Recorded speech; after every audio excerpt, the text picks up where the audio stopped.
Sup guys, it's your boy Young Money Nero, aka the literal trap lord, and I'm here with another video to bless your inbox on this lovely Tuesday. What are we talking about today? Fate Stay Night, of course. I love Fate. The visual novel, I mean. The anime sucks. Except for Limited Blade Works, that one's pretty alright. And by that I mean it looks alright, the story was poorly executed. And Fate Zero was dope, but that's an original story made by Gen Urobuchi. But I'm here more to talk about Type Moon's seeming lack of ability to find a suitable anime studio for a good Fate adaptation until ufotable came in here swinging their big old peckers around the place. But say you've been living under a rock and don't know what I'm talking about, then this video's for you. Have a listen. Fate Stay Night is a 2004 PC aero game made by Type Moon and written by Kinoko Nasu. The visual novel follows high school student Emi Shiro as he's thrown headfirst into the world of magecraft and magicians as a participant in the Holy Grail War, a 7-way battle royale where 7 mages, called Masters, summon heroes of legend from any point in time, called Servants, and fight to the death to decide who will be awarded the Holy Grail, a magical item that can grant the user any wish they desire.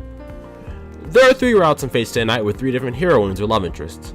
Fate, where Saber is the main heroine, we learn about Shiro, and we get all of the world building squared away. Unlimited Blade Works, where Tosaka Rin is the main heroine, and we learn about Archer's backstory and his connection to Shiro, and Shiro slowly becomes a more competent and useful character. And then Heaven's Feel, where Mato Sakura is the main heroine, and things get a little interesting. A Shadow's running around eating servants and people alike, and just kinda causing things to go to hell really quickly. Shiro's at his most mature and competent here, forming healthy friendships and alliances with the other heroines, which he doesn't really do in the other routes. Him and Saber are not just partners, but they're friends, and don't fail to see eye to eye like they do in other routes. This route is the most tied to Fate Zero, and 2 of the major plot twists in this route are spoiled back to back in the first 15 minutes of the show. And in my opinion, Fate's one of the best things ever. Not just because of the battle royale aspect, but the visual novel has a good balance of comedy, action, and depression. And I might go deeper into that, but there's another issue. Now, as I mentioned before, Type Moon has seemingly been unable to make a decent fucking adaptation for Fate for years. The most successful adaptation of the visual novel has been the 2014 Unlimited Blade Works adaptation by ufotable. Fate Zero is without a doubt the most well-received Fate work to date, but that's not a Nasu story, nor is it a visual novel route, so it's kind of in its own bubble. Before Unlimited Blade Works, we had Studio Dean's adaptation of the Fate route, and their Unlimited Blade Works movie. The former is particularly notorious for being one of the prime examples of quality in anime, and the latter is pretty well known for looking a lot better than the series but doing a terrible job at actually making the story comprehensible. And then ufotable's adaptation comes into play. A far better adaptation of a Fate round than the other 2, but still missing a key component, the introspection. See, due to Fate being essentially an 800,000 word long choose your own adventure book mostly told from the first person, we're outright told a lot of what's going on and what our characters are thinking at all times. The ufotable adaptation misses this one mark, and a lot of cases lead to people outright missing the mark on a lot of the main ideals in the show. I recently came across someone on Reddit saying that Archer being a counter guardian was an asshole because it guaranteed him and Gilgamesh would be enemies, and that Sakura was going to be given to Shinji as an arranged marriage because Shinji's a weak mage, or some shit like that. I fully believe this misinformation isn't their fault, but the adaptations. Now don't get me wrong, the ufotable adaptation is incredible, for Fate fans. For the people that know what's going on already and just want to see it in a moving picture, it's great. It hits all the story beats quite well, and due to ufotable's incredible animation staff, it looks gorgeous and the fights are a real treat to watch. However, getting someone into Fate is considerably harder because while it's a lot easier to get someone into the anime doesn't go deep enough to give a good enough understanding of the concepts from the source material.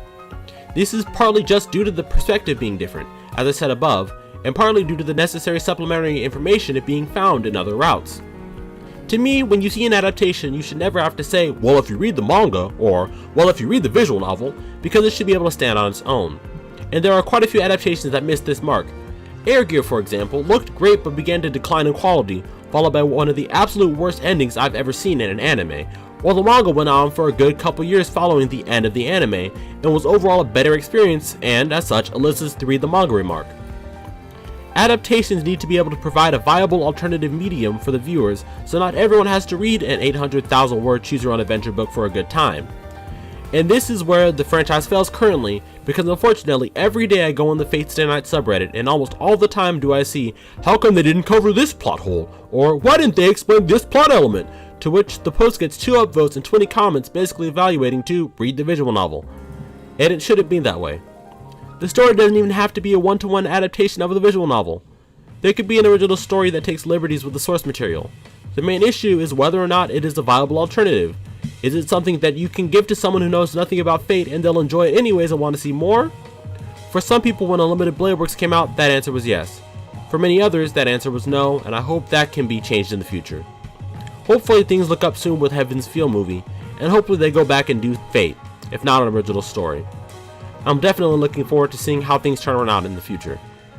Anyways, that's all for today. If you want to learn more about Fate, check out the aforementioned Fate subreddit.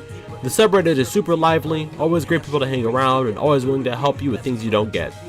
After that, feel free to comment any ideas for future videos, and always, thanks for watching. Shape of my skull beholds I am the Starr child sight.